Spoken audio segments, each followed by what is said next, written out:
भक्तों, 2024 में मोक्षदा एकादशी की डेट टाइम क्या है, चलिए जान लेते हैं। मोक्षदा एकादशी हर साल मार्गशीर्ष मास के शुक्ल पक्ष की एकादशी को पड़ती है, जिसे मोक्षदा एकादशी कहते हैं। सनातन धर्म इस एकादशी का खास महत्व होता है। मोक्षदा एकादशी का व्रत 11 दिसंबर को रखा जाएगा। मोक्षदा एकादशी मोक्ष की प्राप्ति के लिए बहुत ही खास होता है और इस दिन व्रत करने से पितरों की कृपा आपको प्राप्त होती है। आइए जानते हैं मोक्षदा एकादशी का महत्व, शुभ मुहूर्त और पूजा विधि के बारे में। भक्तों, मोक्षदा एकादशी का व्रत इस बार 11 दिसंबर को रखा जाएगा। पंचांग के अनुसार इस व्रत का आरंभ 11 दिसंबर को देर रात 3:42 पर होगा। वहीं इस तिथि का समापन 12 दिसंबर को देर रात 1:09 पर होगा। उदया तिथि के अनुसार इस साल मोक्षदा एकादशी का व्रत 11 दिसंबर 2024 को रखा जाएगा। इस व्रत को करने से आपको सुख समृद्धि की प्राप्ति होती है और साथ ही आपके पितरों को मुक्ति मिलती है। चलिए अब हम मोक्षदा एकादशी का महत्व भी जान लेते हैं। पौराणिक मान्यताओं के अनुसार बताया गया है कि महाभारत के वक्त भगवान कृष्ण ने इसी दिन अर्जुन को गीता का उपदेश दिया था।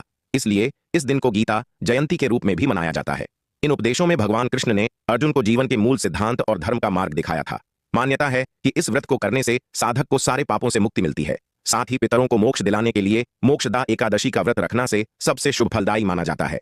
चलिए अब हम जान लेते हैं मोक्षदा एकादशी की पूजा विधि के बारे में। मोक्षदा एकादशी के दिन सुबह जल्दी उठकर ब्रह्म मुहूर्त में स्नान कर लें, स्वच्छ वस्त्र धारण करके मंदिर की साफ सफाई कर लें और मंदिर को गंगा जल से पवित्र कर लें। उसके बाद लकड़ी की चौकी लें और उस पर पीला कपड़ा बिछाकर भगवान विष्णु की प्रतिमा को स्थापित कर लें। आप चाहें तो भगवान कृष्ण की प्रतिमा भी स्थापित कर सकते हैं। पंचामृत से भगवान विष्णु का अभिषेक करें और इस दिन भगवान विष्णु को पीला चंदन, अक्षत, पीले फूल अवश्य अर्पित करें। भगवान विष्णु की पूजा करें और मोक्षदा की व्रत कथा का पाठ करें। साथ ही विष्णु चालीसा का पाठ भी करें।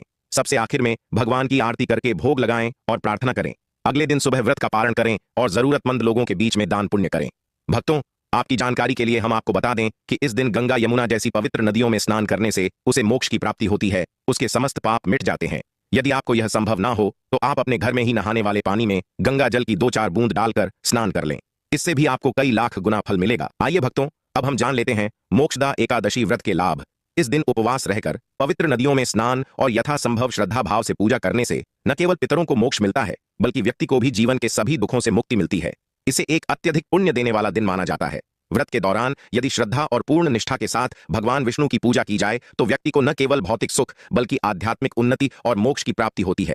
भक्तों, इस दिन व्रत रखकर भगवान विष्णु और माता लक्ष्मी की पूजा करनी चाहिए। साथ ही तुलसी के पौधे में जल में गन्ने का रस मिलाकर अर्पण करें। शाम के समय सत्यनारायण की कथा अवश्य सुनें। साथ ही जरूरतमंदों के बीच दान करने से सभी प्रकार के पाप समाप्त हो जाते हैं। भक्तों, चलिए अब हम जान लेते हैं कि मोक्षदा एकादशी पर क्या करें और क्या ना करें, उपवास रखें या नहीं। भक्तों, एकादशी के दिन व्रत रखना शुभ माना जाता है, इसलिए इस दिन भगवान विष्णु के लिए उपवास जरूर रखें।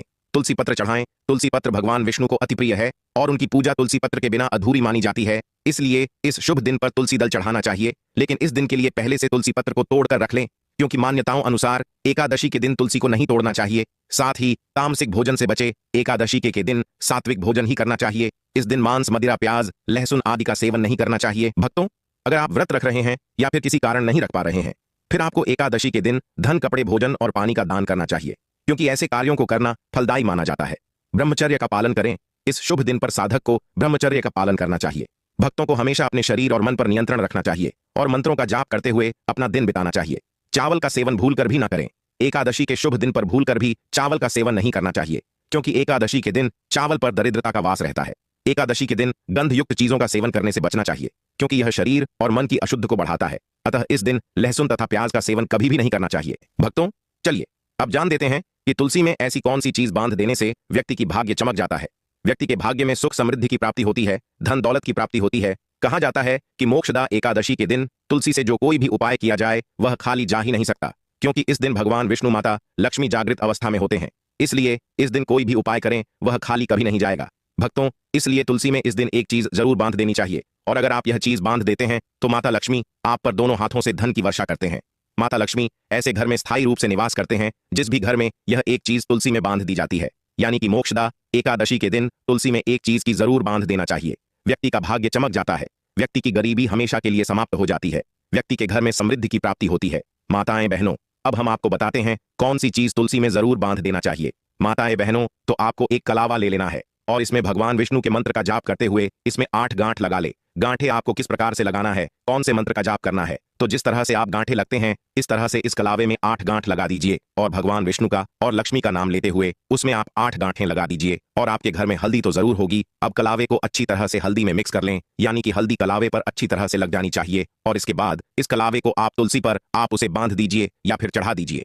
भक्तों, यह कितना चमत्कारिक माना जाता है। कोई व्यक्ति की अगर वर्षों की मनोकामना भी क्यों ना हो, कोई भी मनोकामना क्यों ना हो, वह पल भर में ही पूरी हो जाने का महावरदान प्राप्त कर सकते हैं। भक्तों, क्योंकि इस उपाय को कोई मामूली उपाय नहीं होता, बहुत ही चमत्कारिक उपाय होता है, बहुत ही खास उपाय होता है। आपको इस एकादशी के दिन गौ माता को हरा चारा जरूर खिलाना चाहिए। कहा जाता है कि जो भी भक्त गौ माता को हरा चारा खिलाता है उसके भाग्य से गरीबी नष्ट हो जाती है, खत्म हो जाती है, सुख समृद्धि की प्राप्ति होती है। पर आपको इस दिन एक चीज और खिला देना चाहिए, वह है रोटी और गुड़। भक्तों, गौ माता को गुड़ खिलाने से जो व्यक्ति अपने जीवन में काफी असफलताएं सामना कर चुका है उस व्यक्ति को गौ माता को जरूर खिला देना चाहिए। क्योंकि गौ माता को जो भी भक्त सच्चे हृदय से मानसिक गौ माता को गुड़ खिला है उसके जीवन में कभी कोई दुख, दर्द, समस्या, पीड़ा और कष्ट कभी भी नहीं आता।